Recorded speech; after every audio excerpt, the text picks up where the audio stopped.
The one and only is, maybe not one and only, but here he is, Steve Hughes. Hi, I'm the one and only Steve Hughes, apparently, except for the other guy who's apparently doing comedy from America called Stephen Hughes. Was you telling me that? No, Stephen Wright I've heard of, but not... No, Stephen Hughes. Is he funny? No, apparently not. I'm glad we got the right one then. Yeah. So, what do you think? You've been to Sweden, was this now fifth time? Fifth? Yeah, something like that. Five times or something like that. What do you reckon, Sweden, Stockholm comedy gigs? It's good.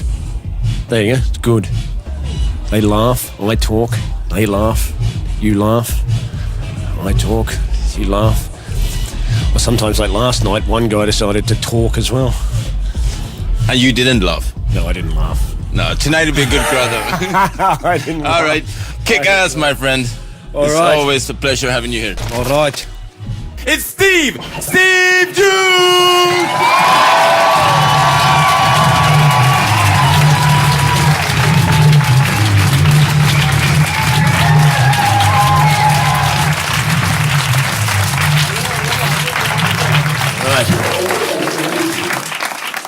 Hello.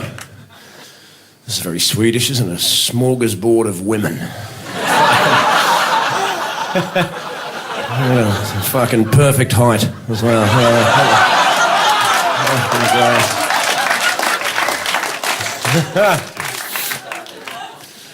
Well, you do have good-looking women here. I grew up in the Australian underground death metal scene. I was the hottest-looking woman in it, so it was with the shortest beard. So.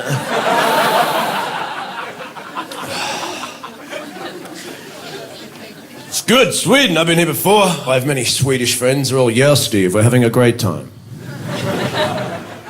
We are going crazy here. Yeah, I can tell. See, Irish people are very open. Like if you went backpacking or something in Ireland, you get drunk with a bunch of men you've never even met before. By the end of the night, they'd be going, so where are you fucking staying? Oh, I've got nowhere to stay. Well, you'll be fucking staying with us. Try that in Sweden, see how far you get. So where are you staying? Oh, I've got nowhere to stay. Oh.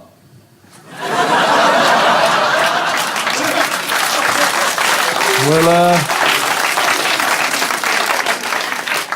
good luck in finding somewhere to stay. If you are still here in a year, perhaps I would tell you my name. I'm very grateful, because your English is superb. It's brilliant, and you have a good sense of humour. I did the Dutch first when I did European gigs, and that's still the fucking hardest. You can make them laugh. I've done it. You know, you make the Dutch laugh, they laugh. It's just if you don't make them laugh, they will stare at you till you fucking cry. There's no heckling, there's no get off your shit, there's just...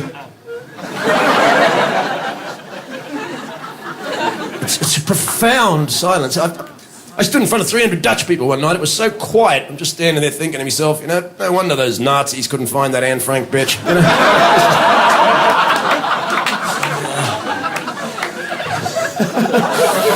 The Germans are here, be quiet, no problem. Relax, it's a joke. They found her. And you used to be able to smoke there, which of course no one's allowed to do anymore. Anywhere, although the Dutch can still smoke pot without tobacco in the shop, but we can't smoke tobacco, because when in Scandinavia, no hotel in fucking Sweden I've been to in the last year is no, it's all non-smoking, no, because it's a secondary smoke, isn't it? It's a secondary smoke, yeah, it's what we should be worried about. It's very, you know, because, you know, scientists, experts and researchers have done, you know, research and discovered that the secondary smoke, it's a very big issue for me, I think, about the future of the human race and what's happening in the world today. Secondary smoke's a real issue for me. Secondary smoke. I'm not particularly worried about the fact that recently the two most powerful nations illegally invaded a Middle East country under false pretenses so that it could steal their natural resources and implement permanent military bases to start more theatres of conflict so that it could implement a third world war to create a planetary fascist police state. It's secondary smoke that is... It's a real problem for me, you know.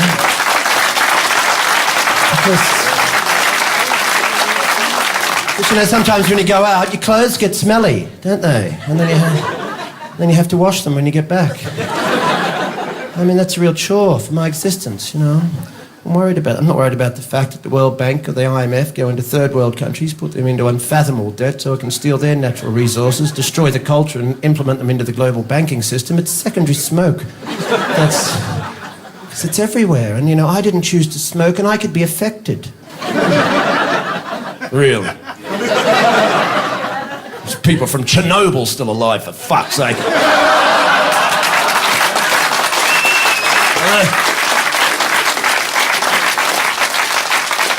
They look weird, but they're still here. And now we make them smoke outside.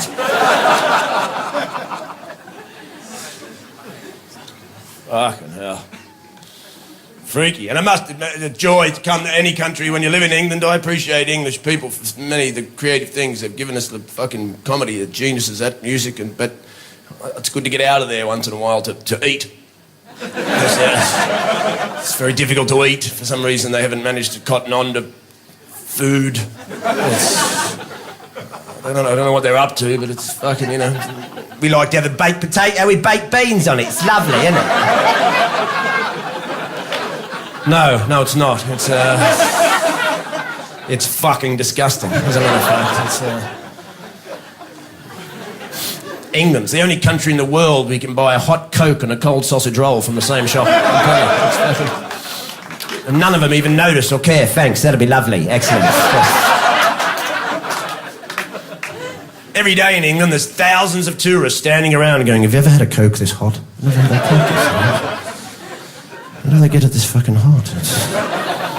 It's some kind of Eastern Bloc communist recipe, I think. I am from Nigeria. I have never had a Coke this hot. It is. I think they should keep the sausage rolls next to the Coke.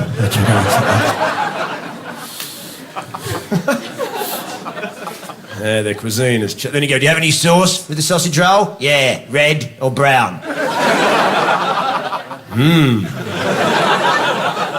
And what flavour are they? Red flavour. And brown flavour. You're a smart-ass Australian prick. A strange bunch. I live in Manchester, northern England, just tough. I got robbed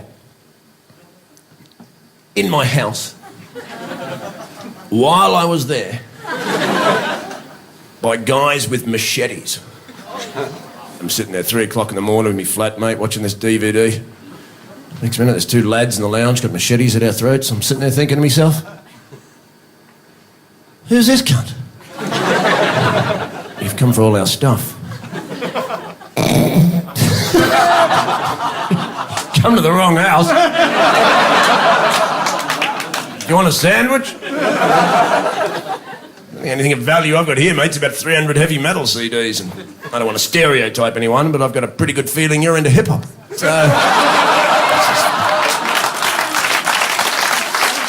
weird.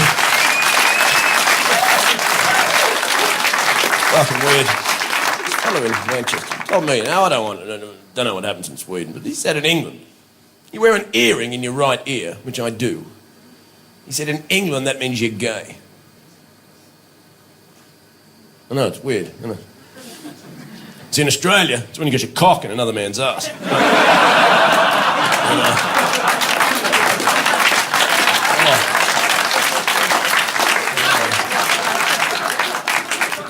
They got a lot of catching up to do. And I still have homophobic friends, which I find very strange. There's a lot of my friends playing heavy metal bands are involved in heavy metal, the most male-dominated form of music in the world, but it's a very homophobic scene still. And my friends are grown men. They're still upset. Freaking out, we don't like them, mate, we don't like them. Who? The gays, mate. We don't fucking like them. Well, why not? Because they're not real men, mate. They're not tough. No, they're not tough. They fuck men. What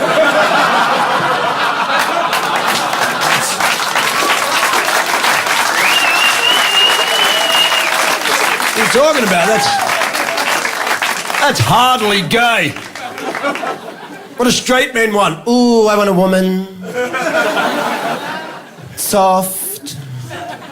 Feminine. What do you want, Dave? I want to fuck a bloke.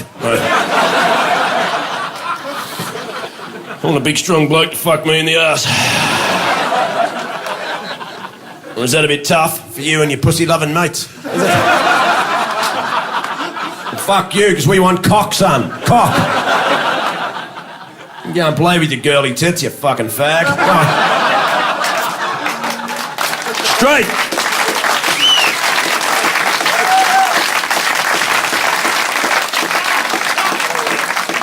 Straight, the new gay.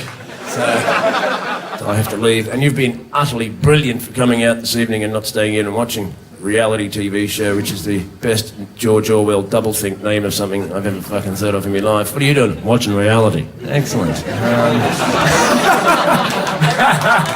You can look out the window. Anyway, thank you very much for coming out to